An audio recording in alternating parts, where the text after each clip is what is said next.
सभी बच्चों को नमस्कार। मेरा नाम जगदीश सोलंकी और आप देख रहे हो physics bye Jagdish Solanki YouTube channel. इस चैनल में आप सभी का स्वागत है। बच्चों, आज हम 12th का महत्वपूर्ण टॉपिक्स लेके आए जिसमें इम्पोर्टेंट क्वेश्चन सेकंड यूनिट में जो करंट इलेक्ट्रिसिटी है उसके सारे जो इम्पोर्टेंट क्वेश्चन है, लघुत्तरी प्रश्न जो कि एग्जाम में 2 अंक के पूछे जाते हैं, उन सभी को हम आज सॉल्व करेंगे। ये जो क्वेश्चन है एमपी बोर्ड जो क्वेश्चन बुकलेट जारी की गई है उसके साथ में एनसीईआरटी की जो बुक है उससे सारे क्वेश्चन ये लिए गए हैं। तो सीबीएसई प्लस बोर्ड, कोई से भी बोर्ड एग्जाम हो उसके लिए क्वेश्चन बहुत महत्वपूर्ण रहेंगे। आप एक एक करके सारे क्वेश्चन को हम सॉल्व करेंगे। सबसे पहले हम ओम का नियम देखेंगे। तो ओम का नियम का मैंने एक पूरा वीडियो बना रखा है, तो आप उस वीडियो को अवश्य देखें। Physics bye Jagdish Solanki YouTube channel में आप ओम्स लॉ डालेंगे तो ओम का नियम हमारे पास में उपलब्ध हो जाएगा। और प्ले लिस्ट में मैंने करंट इलेक्ट्रिसिटी पूरी एक साथ डाल रखी है, तो आप ओम का नियम वहाँ से हम देख लेंगे। सेकंड क्वेश्चन से हमारे पास में जो था, विद्युत सेल किसे कहते हैं, ये कितने प्रकार के होते हैं। सेकंड क्वेश्चन में विद्युत सेल देखेंगे, इलेक्ट्रिक सेल। तो इलेक्ट्रिक सेल क्या होता है कि जो केमिकल एनर्जी होती है, रासायनिक ऊर्जा होती है, उस रासायनिक ऊर्जा को विद्युत ऊर्जा में परिवर्तित करने की जो युक्ति होती है, डिवाइस होती है, उस डिवाइस को, उस युक्ति को हम सेल कहते हैं।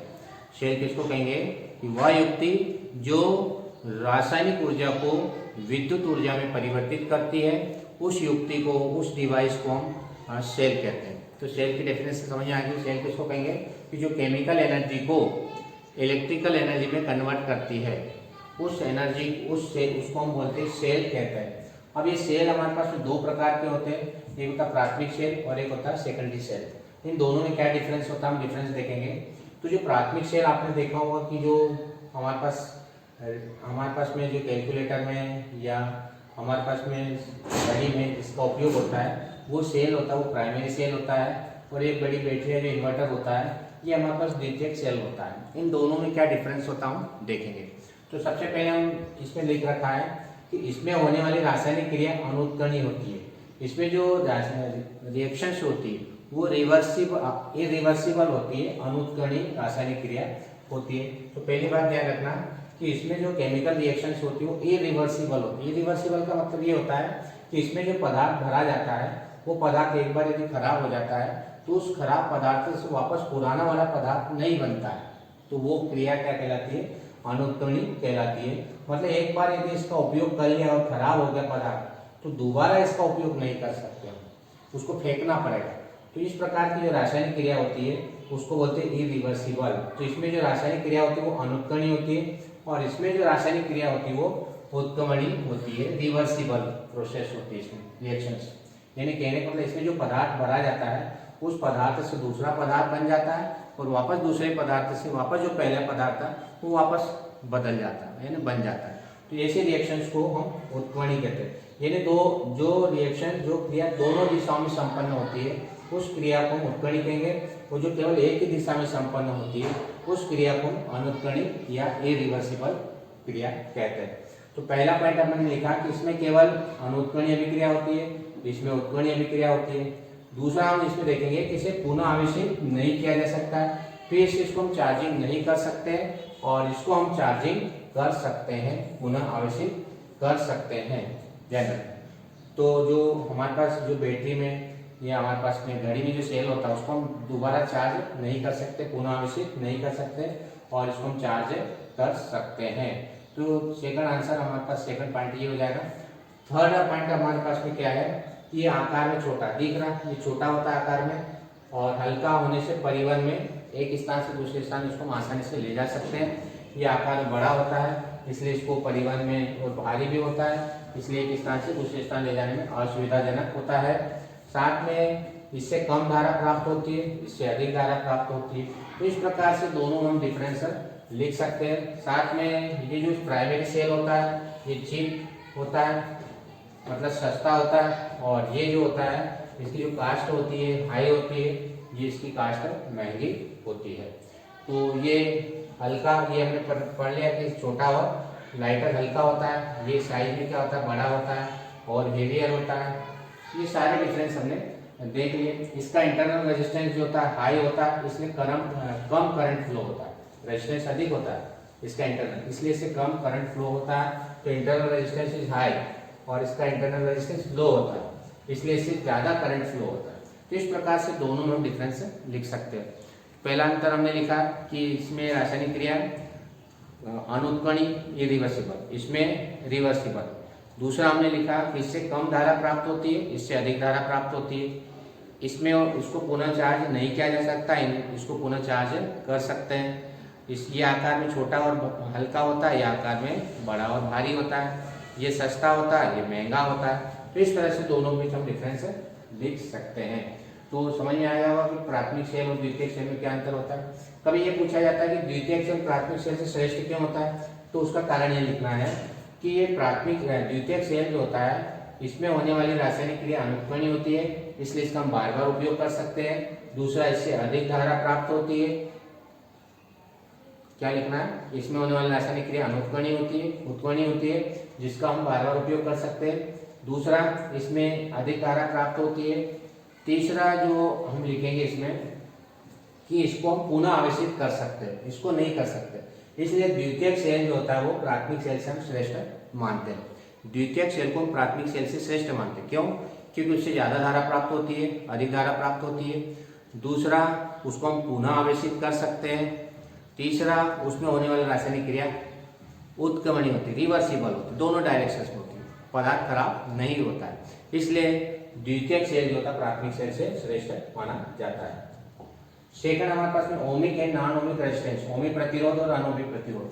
तो जैसे नाम से स्पष्ट है कि ओमी जो ओम के नियम का पालन करते हैं, जो क्या करते हैं, जिसमें ओम का नियम अप्लाई होता है या ओम के नियम का पालन होता है, उसको हम ओमिक रेजिस्टेंस कहते हैं, ओमिक प्रतिरोध कहते हैं। यानी वे पदार्थ या वे कंडक्टर, वे चालक जिसमें ओम के नियम का अप्लाई होगा या पालन होगा, उस कंडक्टर को, उस चालक को हम ओम का चालक बोलेंगे, और वो जो रेजिस्टेंस होगा उसको हम ओमिक प्रतिरोध कहते हैं।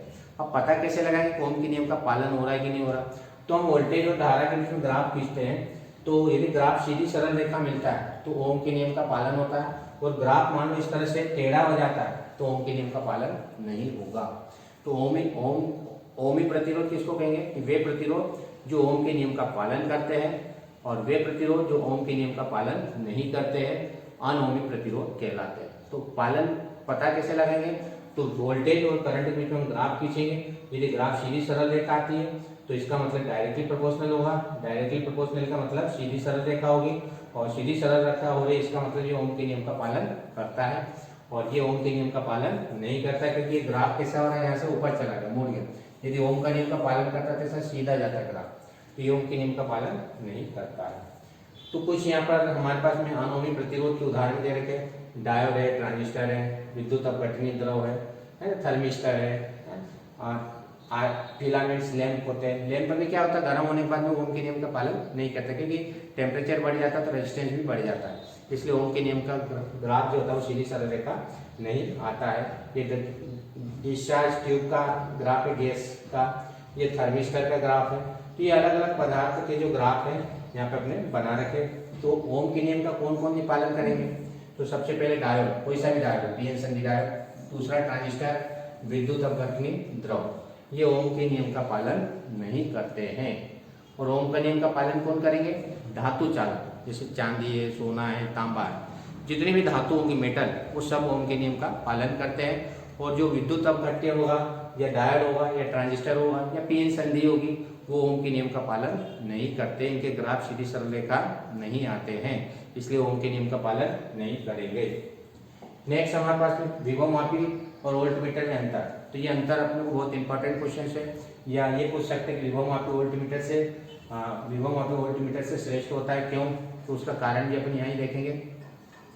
तो ये ऐसा उपकरण देखा होगा आपने लैब में, एक लंबा पटिया होता है, उसमें तार कसे होते इस तरह से 6 से 10 मीटर तक लंबा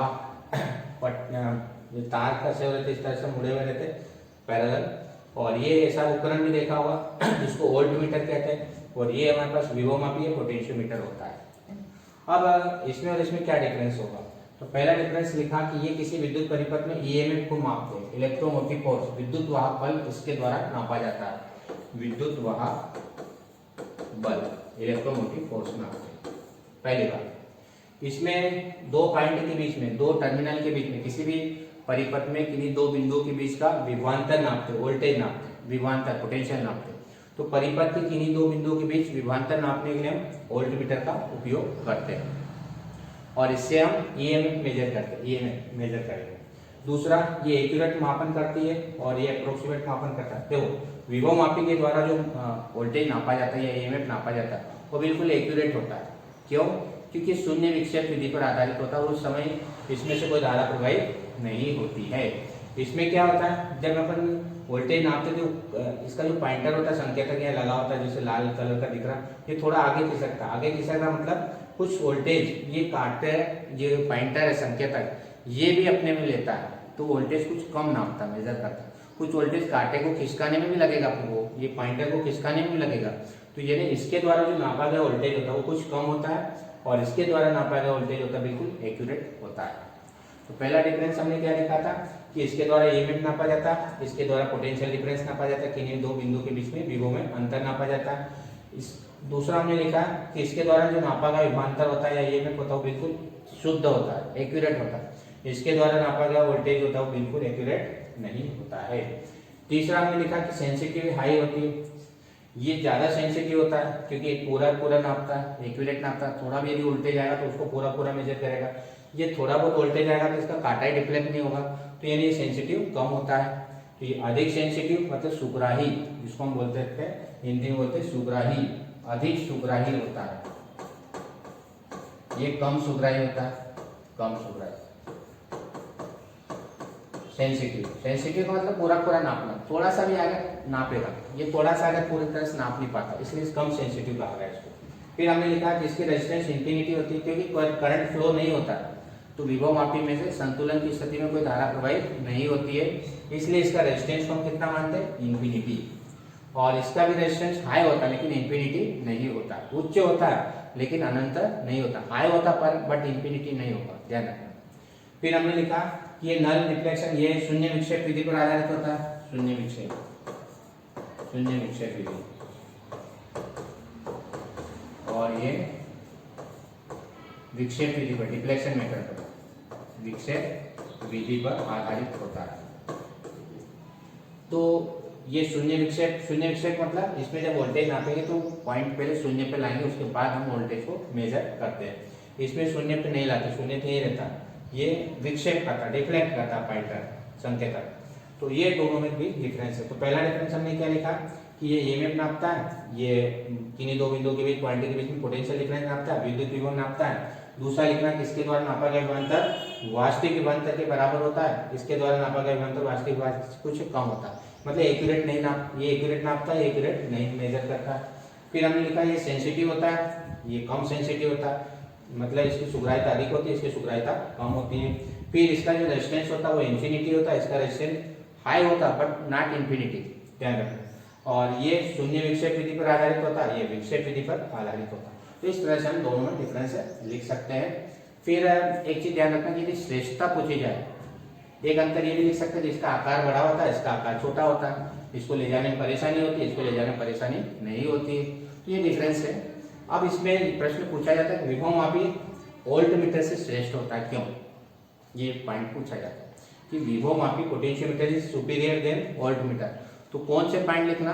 तो पहला पॉइंट ये लिखेंगे कि इसके द्वारा जो मेजर किया जाता है वोल्टेज वो बिल्कुल एक्यूरेट होता है, ये एक्यूरेट मेजर करता है, एक्यूरेट मेजर नहीं करता। सेकंड पॉइंट लिखेंगे ये ज्यादा सेंसिटिव होता है, ये हाई सेंसिटिव होता है, ये कम सेंसिटिव होता है। और तीसरा पॉइंट लिखेंगे कि ये नल मेथड पर आधारित होता है, ये शून्य विक्षेप विधि पर आधारित होता है, शून्य विक्षेप, और ये विक्षेप विधि पर आधारित होता है, डिफ्लेक्शन होता है इसमें पॉइंटर का। ये तीन पॉइंट लिखना। अब शून्य विक्षेप क्या होता है कि कांटा जब इसका पॉइंटर शून्य के सामने होगा तो पढ़ने में अपने को आसानी होगी, यानी शून्य विक्षेप को हम आसानी से पढ़ सकते, कोई त्रुटि नहीं होगी। लेकिन विक्षेप पढ़ने में कुछ कठिनाई हो सकती, मान लो बीच में कोई कांटा आ गया, यहाँ पर पॉइंटर संकेतक आ गया, तो उस पॉइंटर को पढ़ने में, संकेतक को पढ़ने में अपने को दिक्कत होती, परेशानी होती। ये तीन अपने को श्रेष्ठता बताना। पहली श्रेष्ठता क्या लिखेंगे कि इसके द्वारा नापा गया विभवांतर वास्तविक विभवांतर के बराबर होता है, बिल्कुल एक्यूरेट वोल्टेज होता है। इसके द्वारा जो ईएमएफ नापते हैं, वोल्टेज नापते हैं, बिल्कुल एक्यूरेट होता है। इसके द्वारा नापा गया विभवांतर वास्तविक विभवांतर से कुछ कम होता है, मतलब लेस देन होता है, कम होता है, वोल्टेज एक्यूरेट से लेस देन होगा, कम होगा।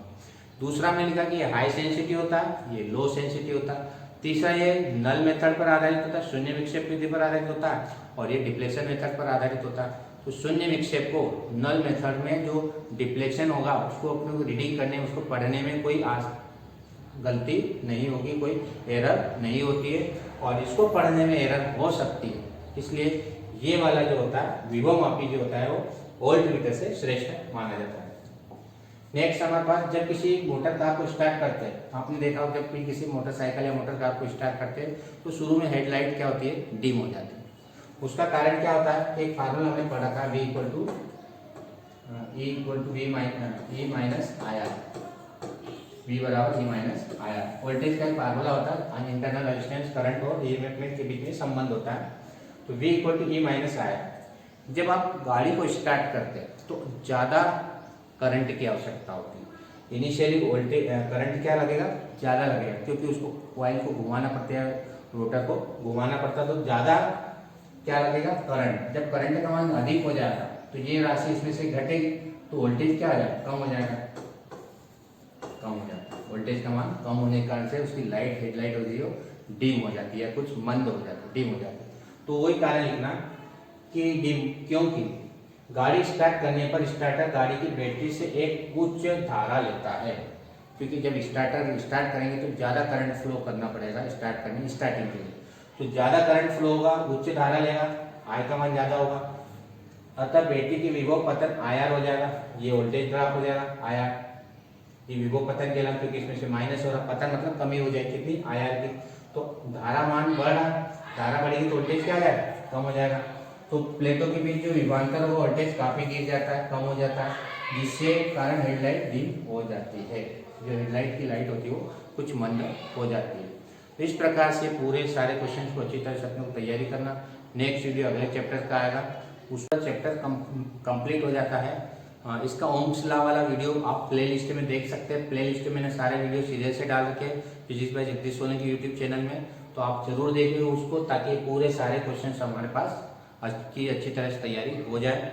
यदि वीडियो आपको अच्छा लगता है तो आप इस चैनल को सब्सक्राइब करें, अपने दोस्तों के साथ वीडियो को शेयर करें और बेल आइकन के बटन को प्रेस करें, ताकि आने वाली वीडियो की नोटिफिकेशन आप तक पहुंच जाए। धन्यवाद। जय हिंद, जय भारत, वंदे मातरम।